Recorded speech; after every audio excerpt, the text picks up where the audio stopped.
প্রধান নির্বাচক হয়ে চমক দেখালেন গাজী আশরাফ হোসেন লিপু। সাব্বির ইমরুলদের জাতীয় দলে ফেরার ঘোষণা দিলেন তিনি। সাব্বিরকে করে দিতে চান বিপিএল এর সুযোগ। হ্যাঁ প্রিয় দর্শক, প্রধান নির্বাচক হয়েই সাব্বির ইমরুলদের নিয়ে যা বললেন গাজী আশরাফ হোসেন লিপু, তাই বিস্তারিত জানতে হলে ভিডিওটি না টেনে শেষ পর্যন্ত দেখতে থাকুন। আর আপনি যদি আমাদের চ্যানেলে নতুন হয়ে থাকেন তাহলে এক্ষুনি সাবস্ক্রাইব করে রাখুন। সোমবার 12 ফেব্রুয়ারি বোর্ড সভা শেষে বিসিবির সভাপতি ও ক্রীড়ামন্ত্রী নাজমুল হাসান পাপন জানায় গাজী আশরাফ হোসেন লিপুই হচ্ছে নতুন নির্বাচক। নান্নুর সঙ্গে আগের নির্বাচক প্যানেল থেকে বিদায় করে দেওয়া হয়েছে হাবিবুল বাশারকেও।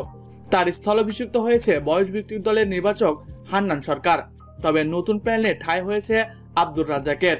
গাজী আশরাফ হোসেন লিপু বিভিন্ন বয়সভিত্তিক দলেও কাজ করেছেন। বাংলাদেশ অনূর্ধ্ব-19 দলেও কাজ করার অভিজ্ঞতা রয়েছে তার। তবে নির্বাচক হিসেবে প্রথমবারের মতো দায়িত্ব পেলেন তিনি। দায়িত্ব পেয়ে এক গণমাধ্যমকে বলেন, আমাকে এমন দায়িত্ব দিয়েছে যা দেখে আমি খুশি। আমি চাইবো দেশের ক্রিকেটকে এগিয়ে নিয়ে যেতে। আমি প্রতিভাবানদের সুযোগ করে দিতে চাই। দলে থাকতে হলে পারফর্ম করে টিকে থাকতে হবে। অটো চয়েস বলতে কোনো কিছুই আমার দলে থাকবে না। সেই সাথে ঘরোয়া ক্রিকেটে ভালো করলে মিলবে সুযোগ। সাব্বির ইমরুলদের মতো ক্রিকেটারদেরকে যোগ্য সম্মান দিয়ে দলে ফেরানোর ঘোষণা দেন লিপু। এই নিয়ে লিপু বলেন, ইমরুল সাব্বির খুব ভালো মানের খেলোয়াড়। তাদের সাথে বেশ অন্যায় করেছে সাবেক নির্বাচকরা। তাদের ক্যারিয়ার মূলত নষ্ট করে দিয়েছে তারা। কেননা নির্বাচকরা প্রায় 10 বছর সময় পেয়েছিলেন।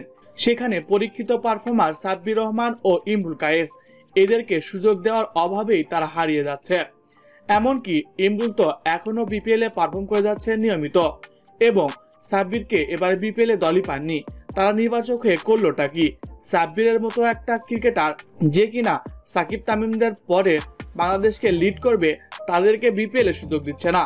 সাব্বিরেরা যদি খারাপও খেলে তাদেরকে সুযোগ করে দেওয়ার মতো ক্ষমতা থাকতে হবে নিজেদের। তারপরেই না হলো তারা নির্বাচক। তবে কিছুই করেনি তারা, শুধু বসে বসে বিসিবি থেকে বেতন নিয়েছে। তবে এখনো সুযোগ রয়েছে, তাদের জন্য আমি কাজ করে যাব।